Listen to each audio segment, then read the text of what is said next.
waaw ci forfait yi moom loo xam ne la lu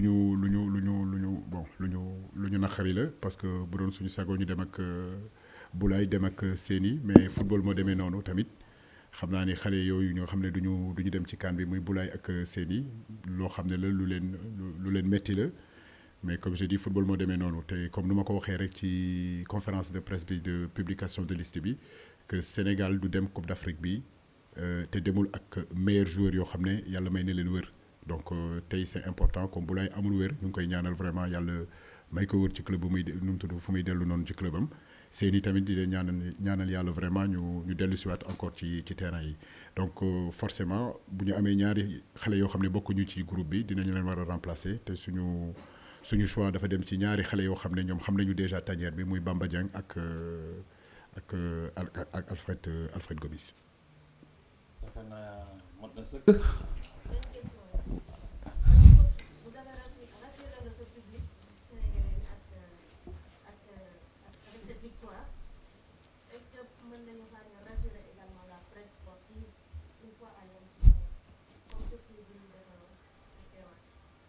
non ñun ak yéen ñoo bokk comme nu ma la ko waxee rek ñu tudd fépp fu ñuy dem yéen a ngi fii mosu leen des ginnaaw muy Russie muy France muy fu ñu dem yéen a ngi fa donc ñun ñoo bokk comme nu ma ko waxee rek dafa am temps wu liggéey mu am temps tamit communication donc communication bu jotee xam ngeen ni xel ni que def naa ko woon bi ñu demee Bafoussam déplacé woon naa ñëw. waaw mën nañu am yaakaar tamit que premier tour bi ñëw nii yàlla bu ñu defalee xéewal ba nga xam ne match suñu 3 match yi gagné nañ leen ba dem nañu premier tour bu soobee yàlla amul benn problème mën nañu ñëw ñu réunir encore ñu def évaluation premier tour boobu loolu gisuma si benn problème comme dama ko waxee rek bitim réew lañ jëm te ñun ñooy Sénégal man ko wuti ndam li nañu wax kon yéen ci ngeen bokk tamit. Alors, vous pouvez nous dire quel enseignement tirer de ce match que vous venez de remporter face au MENA du Niger? Merci beaucoup Kara. L'enseignement, c'est plutôt du positif dans la mesure où on gagne un match de préparation, où on a eu quand même 10 jours où l'intensité a été très haute, où en réalité ce match de préparation rentrait dans la préparation. Parce que ce qui est important pour nous, c'est le match quand même contre la Gambie. Donc l'objectif aujourd'hui avec mon staff, c'était de faire participer tout le monde. Donner du temps de jeu à tout le monde, c'est ce qu'on a fait aujourd'hui. Mais j'ai beaucoup aimé l'attitude, les comportements, même si effectivement je pense que sur ce match-là, on aurait pu quand même marquer beaucoup plus qu'un but. Voilà, donc comme on le dit, on va continuer encore à travailler là-dessus. Mais aujourd'hui, l'objectif était atteint. C'était de donner du temps de jeu à pas mal de joueurs, c'était important par rapport à la semaine qu'on a fait de 10 jours, qui a été quand même une semaine où on n'a pas aménagé nos joueurs et on a essayé vraiment de travailler sur le plan athlétique et sur le plan physique. Merci. Aux questions maintenant. Premier intervenant.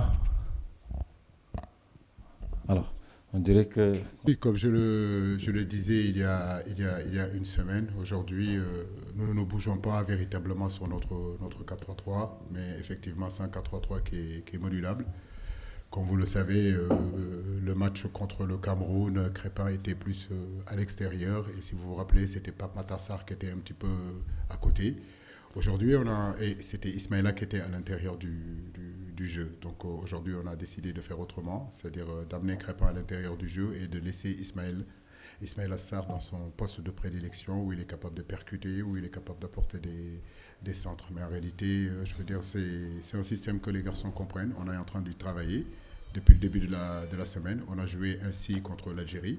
On a joué ainsi aussi contre le Cameroun. Donc nous sommes en train de le peaufiner, qui est différent un petit peu de la façon qu'on a joué contre le Togo. Et je le dis, je le répète encore, c'est pas le poste qui est important, c'est surtout le positionnement. Et aujourd'hui, on a vu quand même dans le milieu de terrain un Pape Gueye, un Crépin Diatta dans la distribution et dans l'orientation du jeu, très très très intéressant. Donc maintenant, il faut qu'on continue à travailler dessus.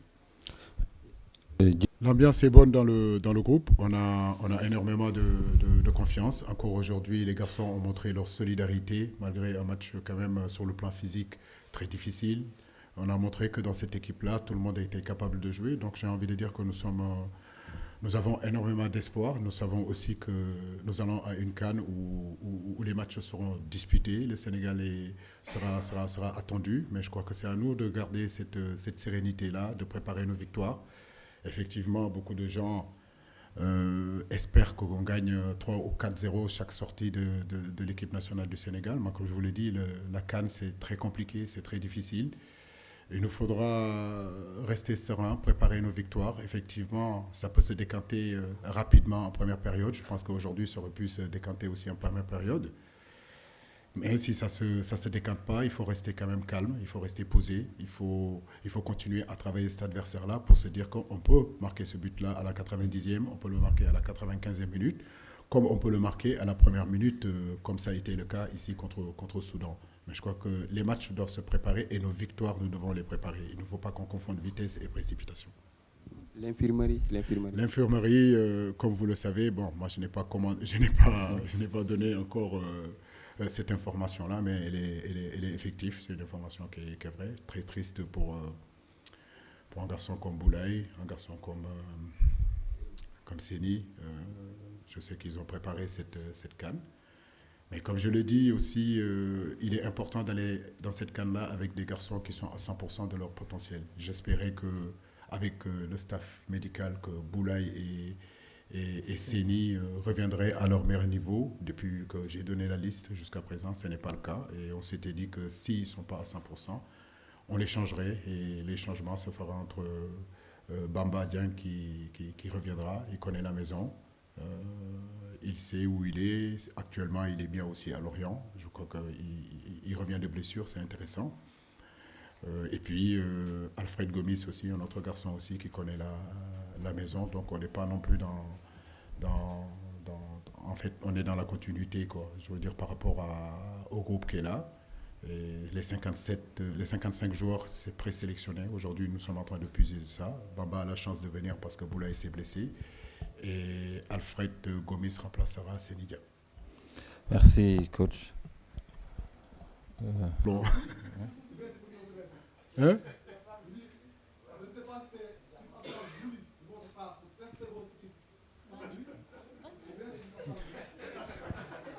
Non. Je crois que le mariage, c'est un moment quand même assez important. Le football, c'est vrai que c'est notre vie, mais il y a la famille aussi.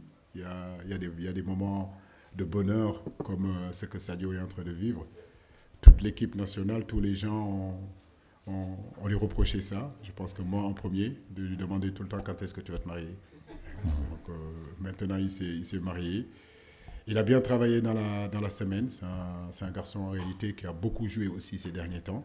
Et je pense que le fait de le laisser aussi avec sa dulcinée, passer la soirée et passer du bon moment avec eux, ça peut que lui faire du bien. Voilà, nous lui souhaitons vraiment beaucoup de bonheur et que vraiment qu'il ait beaucoup d'enfants et que, comme on dit, hein, Manekunda commence avec lui, avec d'autres enfants et beaucoup de choses dans ce mariage-là. Voilà. Merci. Oui, Aya. Bonsoir. Cet après-midi, vous avez fait du turnover. Pour la première période, vous n'avez pas inscrit de but. Le but est venu en seconde période avec peut-être des remplaçants.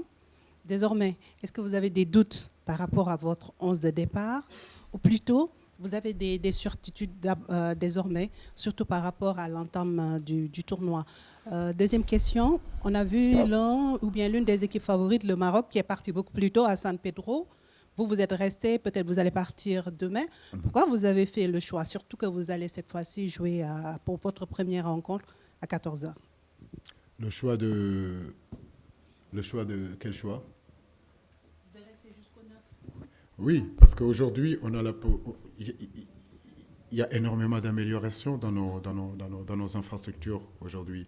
Rappelez-vous, il y a quelques années, il était difficile pour nous de faire une préparation ici au Sénégal parce qu'on n'avait pas des infrastructures. On passait notre temps à aller en Europe ou aller dans d'autres pays africains.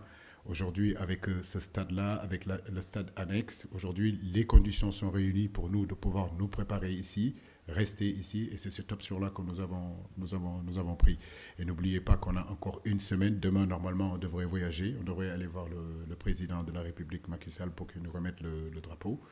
Et après, par la suite, on a tout le temps de rallier Yamoussoukro. On arrivera et installer notre base. Donc, en fait, on n'est pas en retard. C'est quelque chose qu'on avait prévu ainsi. Maintenant, c'est vrai que, comme je le dis, on a 27 bons joueurs. Et je le dis, dans cette équipe-là, tout le monde est capable de jouer. Aujourd'hui, c'est vrai qu'on a eu des absences, mais les gens qui sont là, ils ont montré aussi à quel point ils avaient envie de jouer. En première période, c'est vrai, il y avait une équipe qui était constituée, qui a fait de très bonnes choses. Je pense qui aurait pu marquer même dans cette période-là. En deuxième période, c'était prévu aussi avec le préparateur physique que, à part peut-être un ou deux joueurs qui pouvaient terminer le match à l'heure de jeu ou bien à la mi-temps, on allait changer le groupe. J'ai beaucoup aimé leur réaction, j'ai beaucoup aimé leur rentrée, j'ai beaucoup aimé ce qu'ils sont en train de faire et je pense que c'est ce qui est important. Pour gagner, ce n'est pas seulement une histoire de 11 joueurs, mais c'est une histoire de 27 joueurs. Parce que ce qui ne joue pas, c'est qui pousse aussi les autres qui jouent à se remettre en question et être à niveau. Et aujourd'hui, ça me fait plaisir. J'ai la possibilité de pouvoir changer d'équipe, j'ai la possibilité de donner du temps de jeu, j'ai la possibilité d'apporter aussi la concurrence parce que nous savons que sur un laps de temps de 1 mois, il nous faudra être prêt. Et c'est pour cela qu'on a donné du temps de jeu aussi à des garçons que vous n'avez pas l'habitude de voir tout le temps. Et ça fait que tout le monde est concerné. Des dames. Bonjour, les dames.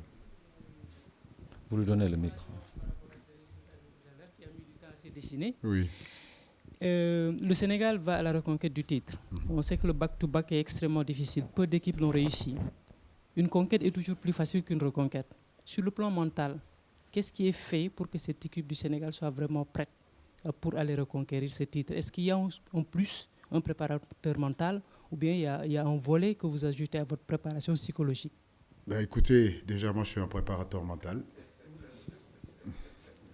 Mais c'est vrai, on peut l'imaginer, on peut se dire qu'il y a d'autres écuries qui le font, il y a d'autres pays qui le font, qui se déplacent avec un psychologue pour justement préparer les joueurs. Maintenant, comme je dis, cette option-là, en réalité, nous ne l'avons pas choisie.